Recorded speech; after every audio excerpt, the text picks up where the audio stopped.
His reviews will get you further than the film will ever go. If you give him just a moment of your time, he'll let you know which movies rock, which movies stink, which movies shouldn't have been released.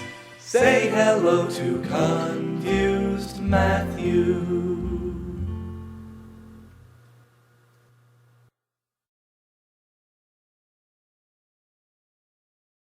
The Cube was one of Jim Henson's only projects that did not include Muppets or puppets, and was considered to be a lost work. I had never even heard of this project. It's so rare, in fact, that I ended up having to watch it on Google Video, because you just can't find this anywhere.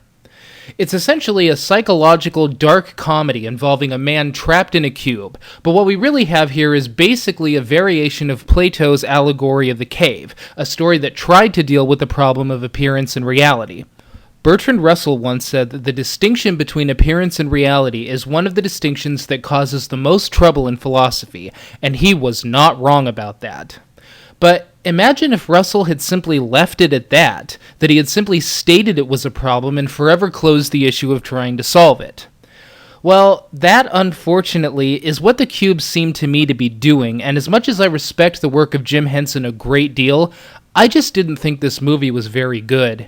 There were many questions presented in the movie about existence, reality, and appearance, but none of them were presented in the right way. I just can't see this as being anything more than a bunch of random shit being thrown at a guy. The first major problem with this movie, unfortunately, is the man in the cube. He's about as lifeless and underreactive as you can possibly get. For all the weird and bizarre things being thrown at him in this thing, the man never seems to react to any of it on any higher a level than, man, that was weird. You're also left with the feeling that he's not doing as much as he could to try and get out of it. This is an exploration of what, if anything, it means to be a person in reality. But in order for that to work, you need to see the man go through the psychological and emotional turmoils of these fundamental things being thrown into doubt. Instead, the man doesn't seem to react to everyday people any differently than gorillas in ballerina outfits. You feel like you could remove the man from the picture entirely, and nothing would really change. Everything that comes and goes in the Cube is ridiculously random until you really have to ask yourself just what the film's ultimate aim is. And even the clear and concise issues that are raised are not done in an engaging way.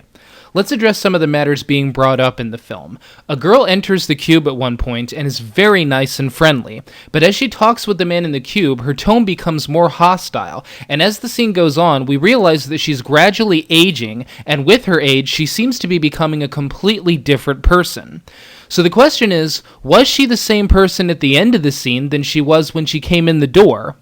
Well, this, unfortunately, is an impossible question to answer. If we ask ourselves, are we the same person that we were even 5 minutes ago, the answer is going to be yes in some ways and no in others. But let's look at the most specific scene dealing with appearance and reality. At one point in the film, we have a scientist talking to the man in the cube. He holds up a hammer and asks if it's real. The man, being a man of common sense, tells him that it is. Ah, but you see, says the scientist, the hammer is actually really just a series of subatomic particles, and those particles likely constitute smaller particles, and so on until the hammer ultimately reduces to being nothing at all. This is basically a variant of Sir Arthur Eddington's classic Two Tables story. Eddington begins by telling us that he has settled down to the task of writing his lectures and has drawn his 2 chairs to his 2 tables. That's right, 2 tables. In fact, Eddington insists that there are duplicates of every object around him. 2 tables, 2 chairs, 2 pens, etc. The first table is the real physical object he can kick and be certain that he will stub his toe on, that he can lean on and be sure that he will not fall through. This table is substantial. It has a substance and being that is this one solid thing. The second table is radically different from the first. It is what he called his scientific table. This table is mostly emptiness. Sparsely scattered in that emptiness are numerous electric charges rushing about, but there is nothing substantial about the second table. It is nearly all empty space. Granted, it's space pervaded by fields of force, but these are merely influences, not actual things. Eddington concludes his lecture by adopting the position that the second table, that of an empty void, is more real than the substantial table itself. In fact, it is the discovery of the second table that forecloses any notion of substance at all.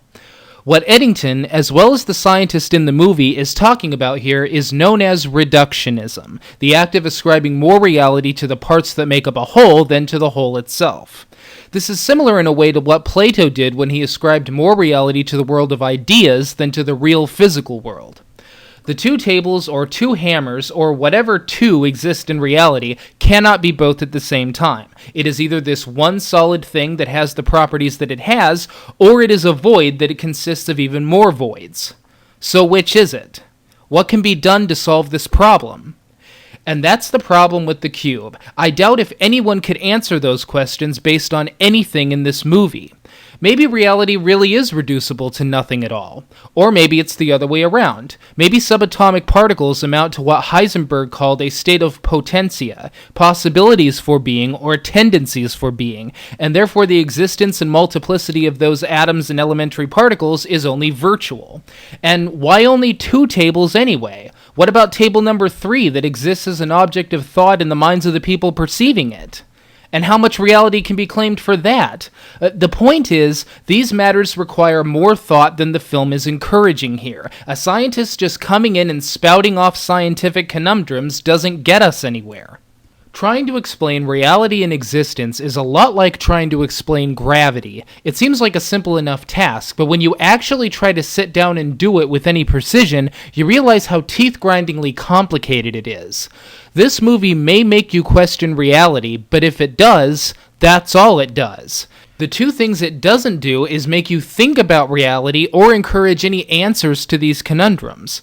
I think this film would have been helped a great deal if it had had more interactions between the man and everything that's thrown his way. Instead of mildly reacting to things in the cube and going through the motions, they should have given the man some sort of point of view to hit back and forth with everyone and or everything else.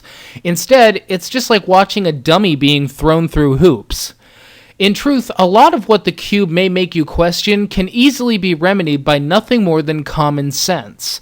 In fact, common sense tells us that nothing that's going on in the cube has anything to do with reality at all, that it's just a bunch of people putting on a show to make reality out to be something it's not.